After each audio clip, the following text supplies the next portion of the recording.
தமிழக மக்கள் அனைவருக்கும் வணக்கம். என் பேர் சுலோச்சனா.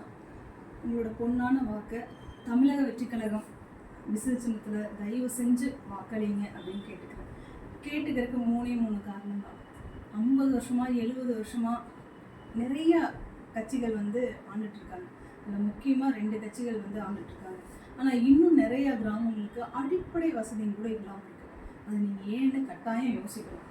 நாங்கள் தளபதிக்காக தான் இந்த அரசியலுக்குள்ளேயே நான் வந்தேன். 5000க்கும் மேற்பட்ட பெண்களுக்கு சம்பாதிக்கிறதுக்கு உண்டான தொழில் இதை ஃப்ரீயாகவும் நிறைய விஷயமாகவும் நாங்கள் பண்ணி கொடுத்துருக்கோம். அனாதாசிரமங்களுக்கு சாப்பாடு கொடுக்கறதுலேருந்து ஒரு நல்லா படித்து மார்க் வாங்கின குழந்தைக்கு ஃபீஸ் கட்டி நாங்கள் அடுத்த லெவலுக்கு படிக்க வைக்கிறது எல்லாமே தனிப்பட்ட முறையில் நான் பண்ணியிருக்கேன். ஆனால் ஒரு பதவியோ ஒரு சரியான ஒரு அங்கீகாரம் இல்லாமல் நிறைய இடத்துக்கு ரீச் பண்ண முடியல. அதுக்கு முக்கிய காரணம் அரசியல்வாதிகள் தடை பண்ணுறாங்க. அதாவது நீங்கள்லாம் நல்லா செஞ்சு வந்துட்டா அப்புறம் நாங்கள் என்ன பண்ணுறது, எங்களோட மதிப்பு போயிடுங்கிறது அவங்க தெளிவாக இருக்காங்க. அதனால் எந்தெந்த ஒரு அரசியல்வாதிகளையும் தாண்டி அந்தந்த கிராமங்களுக்கும் அந்த பெண்களுக்கும் நல்லது செய்யறதுக்கு முடியல. இது என்னோட தனிப்பட்ட கருத்து தான். ஆனால் நான் பார்த்திங்கன்னா ஒரு 18 வருஷமாக சுரபி இன்ஸ்டியூட் ஆஃப் ஃபேஷன் டிசைனிங்கிறது மூலமாக நிறையா பெண்களுக்கு உதவி பண்ணிட்டு வரேன். என்னோட கான்செப்ட் என்னென்னா, ஒரு வீட்டில் ஒரு பொண்ணு சம்பாரித்து தெளிவாக நல்லா இருந்தாங்கன்னா அந்த குடும்பமே நல்லா இருக்குங்கிறது என்னோட கான்செப்ட்.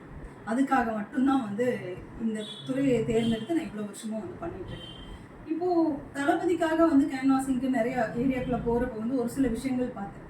குழந்தைகளை சரி அந்த டாஸ்மார்க்கு இது பண்ணுறது, டாஸ்மார்க்கில் அப்பா அந்த கடையை பார்த்தா பிடிச்சிட்டு என் அம்மாவை என்னை அடிக்கிறாங்க ஆண்டி, ஒரு 4வது படிக்கிற குழந்தை சொல்கிறாங்க. இது மாதிரி ஏன் நடக்குது? கொஞ்சம் ஒரு கட்டுப்பாட்டில் கொண்டுட்டு வைக்கலாமே.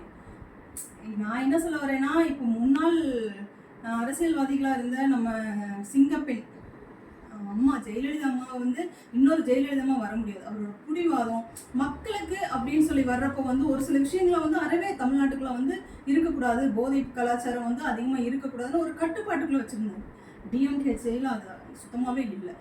இன்னொரு மிகப்பெரிய தலைவர் கலைஞர் மாதிரி ஒரு நல்ல ஒரு நிறையா பக்குவப்பட்ட ஒரு அரசியல்வாதியும் கிடையாது. இனிமேல் இல்லை. அதில் கால்வாசியும் கூட ஸ்டாலின் சாருக்கு இல்லைங்கிறது உண்மையான விஷயம்.